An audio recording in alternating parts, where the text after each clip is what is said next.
What's going on, YouTubers? My name is Robert Serrano Jr., Born Thriller.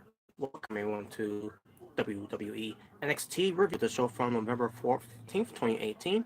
Your commentators Vic Joseph, Nigel McGuinness, and Percy Watson. And you'll be getting the return of Mauro Bernardo at NXT TakeOver WarGames 2. Speaking of WarGames 2, this is the Go Home Show edition for WWE NXT WarGames 2. And it's tonight actually, but but I'm gonna try to get this all over it, and then we'll do the preview after this one. And yeah, so basically let's get right to it.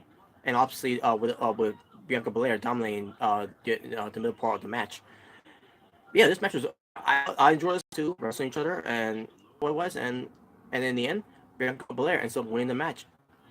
And with her still winning this match, she is still on the fee Ted. And there you go. Next we get Kathy Kelly. She basically is trying to find out what pertains to the War Raiders, Ricochet and Pete Dunne, who's going to be the ones wrestling tonight. One of them's got wrestled tonight to against one of the members of Undisputed Era as well. Who's going to get the that match where the stipulation is for tonight's match that whoever wins gets the advantage for War Games. We'll get to it, but basically, Pete Dunne and Ricochet are interviewing Matt Riddle. Matt Riddle was talking about it was amazing for the bro, and also we get Cassius Ohno walking in and says he's been waiting for this challenge he's looking forward to against for these two for the NXT show, which is going to be the NXT after War Games, which obviously it's going to be actually tonight's War Games event. It's not going to be air. It's going to be happen before they do the War Games event, the takeover show. So, but anyways, so basically, for those that's gonna be there, the show, the match that Matt Riddle and Cassius Owens gonna have tonight is gonna be air the on next on Wednesdays, next Wednesday basically. So, and there you go. Next we get Lacey Evans. She goes up against this jobber named Carissa Riva, and she loses. And Carissa has been also she got killed at the in the match. There, Lacey Evans kicked her ass from the beginning, and then in the end, basically it was a squash. After the match, she cuts a promo about how NXT is classless and nasty, where it pertains to women's and to all ladies and all that.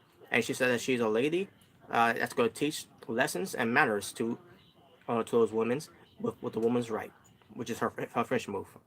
Basically, how the Big Show does the knockout punch. Well, Lacey Evans got the right hand, which is close to the woman's right. So there you go.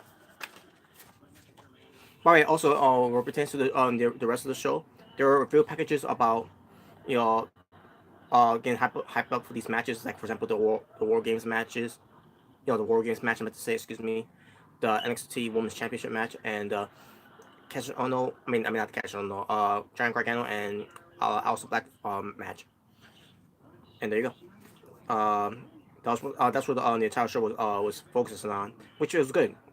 It's a go home show type of way to get people why they should go home and get ready to watch Takeover, which is tonight. So it did its job. So Hanson versus one member from Undisputed Era, Kyle O'Reilly, and it was just between those two. The match itself was pretty solid, except for one. There was one big problem with this match. The crowds no react to it, which was it was fucking pathetic. And I'm not saying these performers Hanson and Kyle O'Reilly do it, but it's different where it pertains to Ring of Honor fans and other fans outside of NXT match.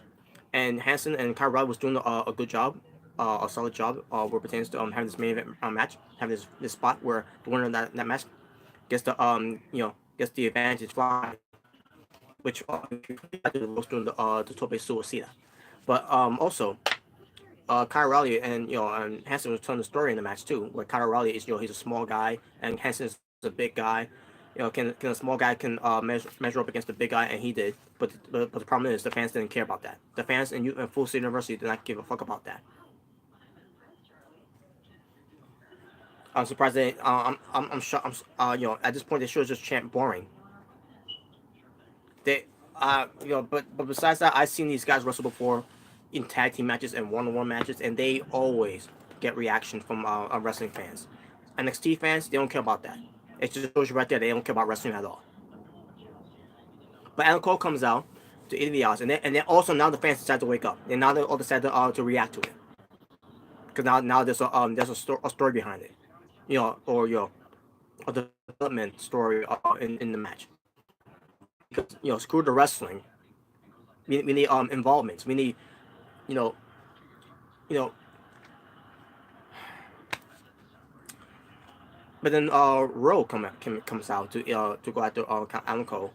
We get Roger Strong and Bobby Fish going after a Rowe, and then Pete Dunne comes out to even the odds, only to be taken down just for a brief moment. And the Ricochet comes out of nowhere, flying outside onto the pile of guys outside the ring. Also, Kyle Wright with the title belt, hitting the back of the head of Hanson while the referee is distracted from what's going on outside, and Kyle O'Reilly gets the win over Hanson. So Undisputed Era goes into WarGames with the advantage, which means whichever Undisputed Era is in there, going up against with one of them being in the match, and you got someone from Undisputed Era being in the match, and then when the countdown begins of who's going to be in the WarGames match, Undisputed Era will be coming in. It'll be the in their favor, basically getting the advantage. That's on there you go. Games 2, 8.5 out of 10 basically. So being done so right now. If you enjoyed this review, give it a thumbs up or give it a thumbs down. The choice is yours and yours alone. And I'm going to do the preview for NXT WarGames. So